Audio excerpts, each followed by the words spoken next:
Notre prochaine invitée, c'est Mme Rachel Bégin, qui est directrice du Centre de services scolaires de la Côte-du-Sud. C'est la première fois qu'on la reçoit ici en studio. Mme Bégin, bonjour. Bonjour, Michel, ça va bien? Ben oui, merci d'être là. Ça me fait plaisir. J'ai beaucoup de choses à jaser avec vous, mais là, la première chose, moi, qui me vient à l'esprit, c'est ça fait presque un an, ça fait que vous êtes en poste? Ça a fait un an, le 4 janvier dernier. Bon, oui. Parce que vous avez un gros bateau, parce que c'est gros, le Centre de services scolaires, c'est extrémité de Bellechasse, extrémité de la MRC d'Illet. Oui. Comment, après un an, oui. Comment, ce serait quoi, là? Comment vous vous portez dans vos souliers, dans vos nouveaux souliers? Aujourd'hui, quand je regarde dans le rétroviseur, quand je regarde l'avenir, ça va super bien. Ça va très bien. Je suis heureuse dans ce nouveau mandat-là. Je travaille avec des gens engagés, dynamiques, compétents. Donc, l'équipe est extraordinaire et au centre de service et dans l'ensemble des établissements. Donc, ça, c'est sûr que c'est valorisant, c'est intéressant de travailler avec des gens qui ont toutes ces caractéristiques-là. On a aussi des gros défis. On a des défis de réussite, on a des défis économiques, on a des défis politiques, mais on travaille dans le plaisir. Je travaille dans le plaisir avec l'ensemble de mes collaborateurs. Est-ce que vous étiez consciente, Mme Bégin, de ce qui vous attendait? Parce que je l'ai mentionné, c'est un gros bateau. C'est gros, le Centre de services scolaires. Si c'est pas le plus gros au Québec, c'est un des gros On n'est pas dans les plus gros quand même, mais on a un bon format. Là. Oui. On a tout près de 10 000 élèves. Donc, mais il y a des centres de services qui ont 30 000, 45 000 élèves. Mais pour des régions, c'est quand même... Pour notre région, oui, tout à fait. Est-ce que j'étais consciente dans quoi je m'embarquais? Oui et non. Je connais évidemment le monde scolaire depuis plusieurs années, mais tout l'environnement de la communauté ici et à Montmagny et dans Bellechasse et dans l'Îlet, bien, je découvre ces gens-là avec leur réalité, avec les défis qu'ils ont et avec les engagements qu'ils ont aussi. Donc, est-ce que je m'attendais à tout ça? Non. Mais je m'attendais quand même à une très grande partie du mandat. Est-ce que j'ai des surprises? Oui. La plupart sont intéressantes. Les autres demeurent certains défis. Bon. Et là, vous avez pris la succession de Jean-Marc Jean, qui était directeur général. Et Jean-Marc était venu nous annoncer, avec un grand déploiement, que nous aurions un dôme sur le terrain multisport de la Prise. Et là, lundi, on a appris ça. Oui. Après ça, on a appris que, le terrain ne pouvait pas supporter une telle structure. On est arrivé avec un autre projet derrière l'école Cazot. Et là, on apprend lundi de la MRC de Montmagny, parce que vous n'êtes pas toute seule là-dedans. Là. Non, on est partenaire. La MRC, la Ville de Montmagny et le Centre de services scolaires ont décidé de faire un pas en arrière. Qu'est-ce qui s'est passé entre le fait qu'on était si enthousiaste à présenter ce projet-là et quelques années plus tard, on dit non, on arrête.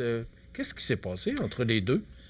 Plusieurs éléments, je vous dirais. Premièrement, le projet qui a débuté au début des années 2020, là, 21, et le projet aujourd'hui, le budget alloué à l'ensemble de ce projet-là a complètement bougé. On était rendu maintenant avec un budget de près de 5 millions. Pour réaliser le don. C'était 1,5 de mémoire. 1,5, oui, ça a tourné entre 1,5 et 2. On avait quelques subventions, mais quand même, il y avait une part du milieu, de la MRC, de la Ville, du Centre de services scolaires qui était prêt à s'engager financièrement là-dedans. Mais le manque à gagner est très, très important. En fait, on a un manque à gagner aujourd'hui, si on décidait de partir le projet, de 1,2 million.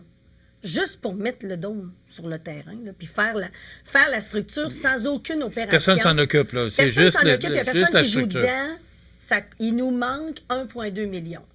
Donc, ça, c'est quand même un élément important dans le contexte dans lequel on est en plus présentement. Le contexte, je mettrais 2 éléments du contexte.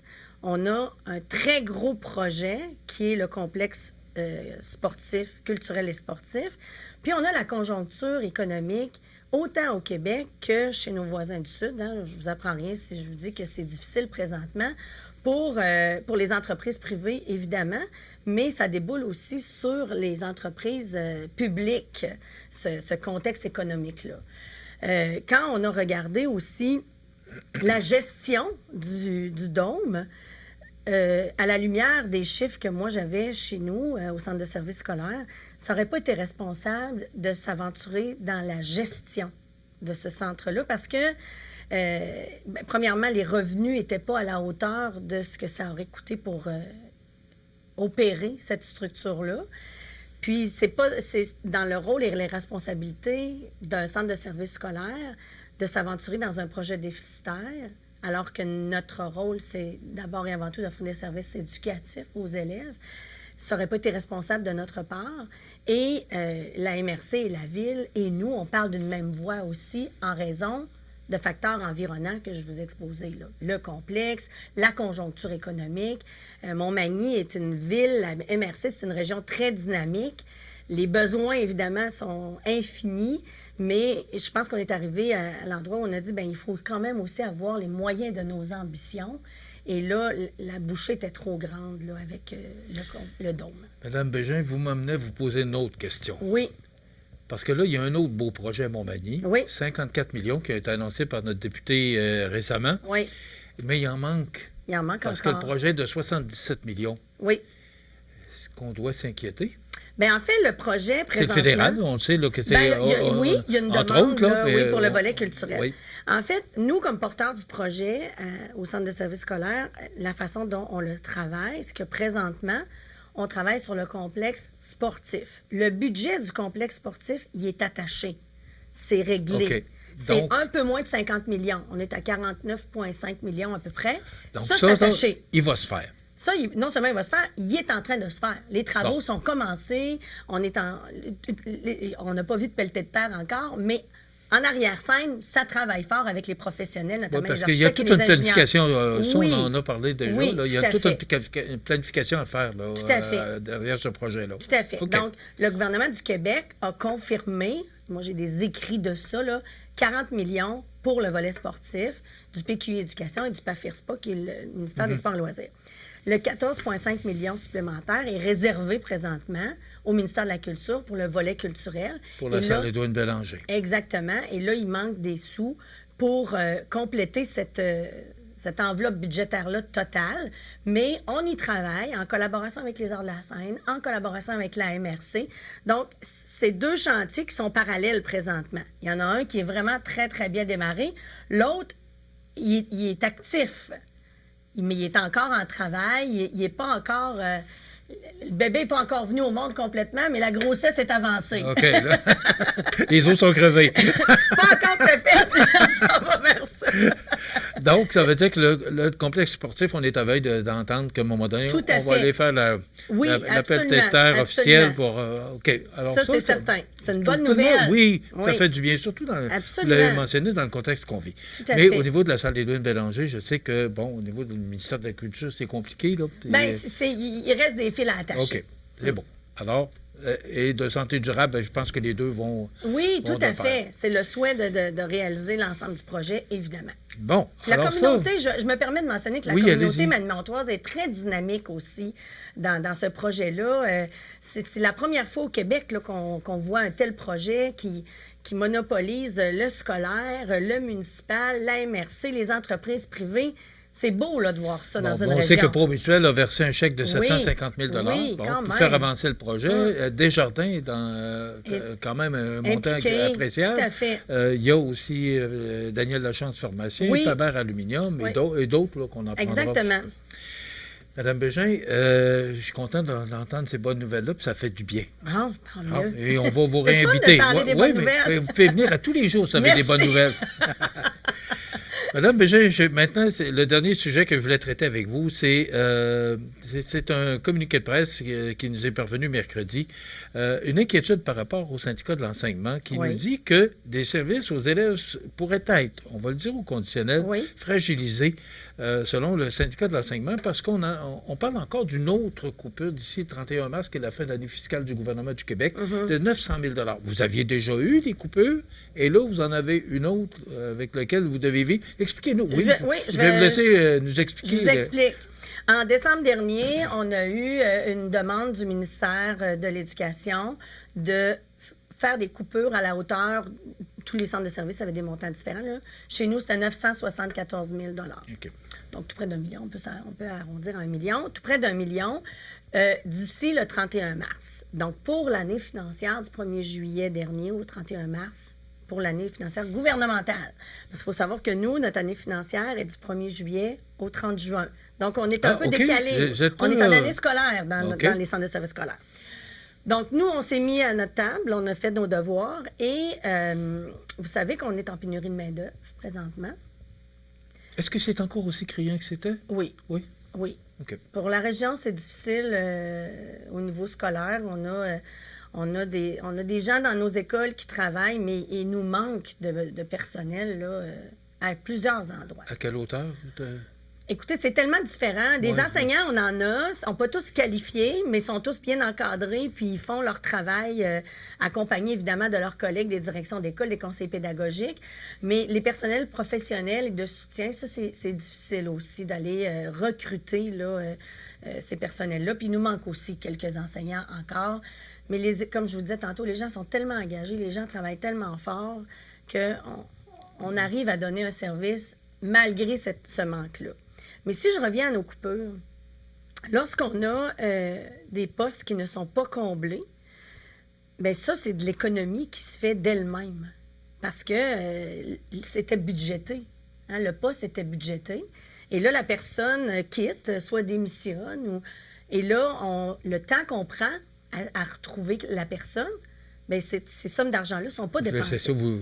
Exact. Donc, quand on a fait notre exercice, on a vu qu'on avait quand même une bonne partie de notre million qui était disponible en économie de non-remplacement.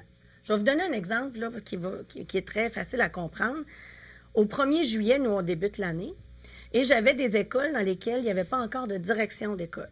On a fait des entrevues, on a comblé ces postes-là autour de la mi-août là, pour la rentrée.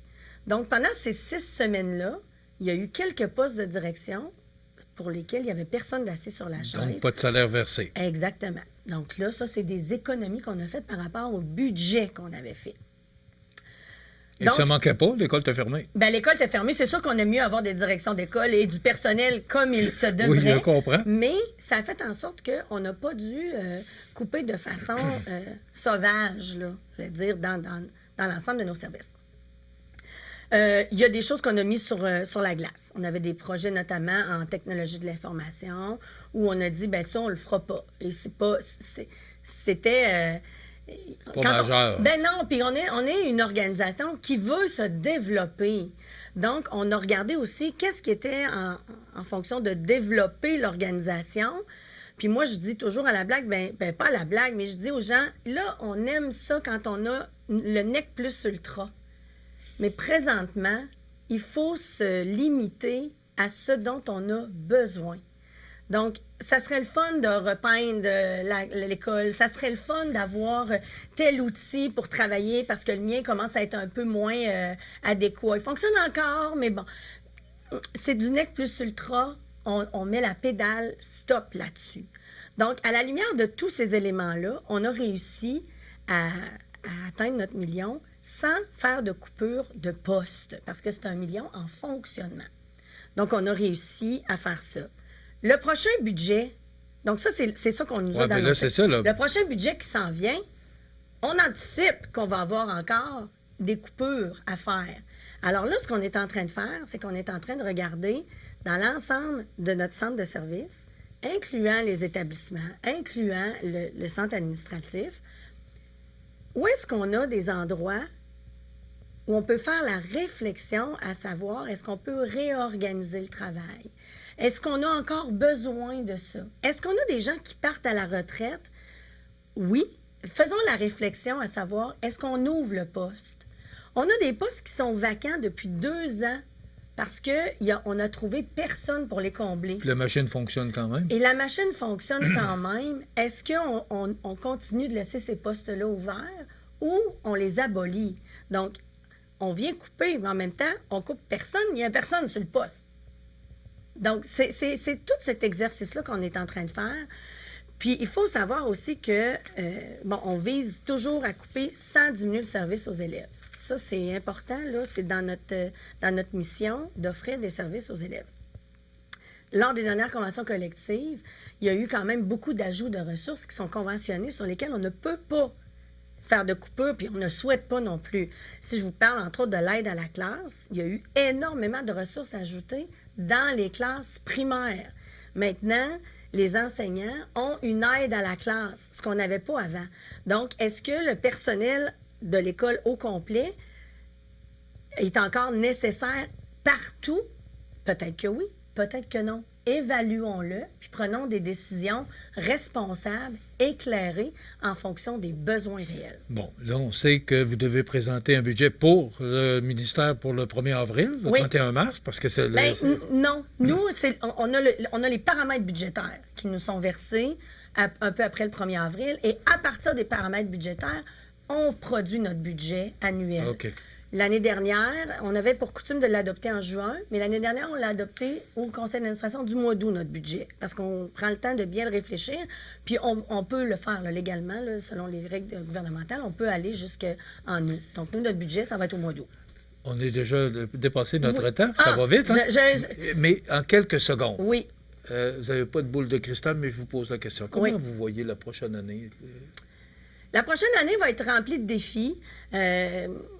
En raison notamment des défis nationaux qu'on a aussi. Ça va teinter notre gestion, ça va teinter nos décisions, c'est certain. Mais je suis confiante, j'ai confiance en l'avenir, moi, parce que, en raison justement de ce que je vous ai nommé dès le début de l'entrevue, les gens dans le Centre de services scolaires de la Côte-du-Sud sont engagés, sont compétents, et on va mettre l'épaule à la roue, tout le monde ensemble, pour arriver à bien compléter notre mission. Madame Bégin, ça fait 1 an que vous êtes en poste. Oui. C'est la première fois qu'on vous reçoit. Et ça a été, on a dépassé notre temps. Alors, vous serez la bienvenue lorsque vous avez des bonnes nouvelles ou si vous avez de l'information à donner. Je pense que les gens sont contents de vous voir aujourd'hui. Je vous remercie. C'est avec plaisir que je vais revenir. Merci beaucoup. Merci. Madame Rachel Bégin, qui est directrice générale du Centre d'aide. Non. Du Centre de... c'est un peu de l'aide aussi, beaucoup. oui. Du Centre de services scolaires de la Côte-du-Sud.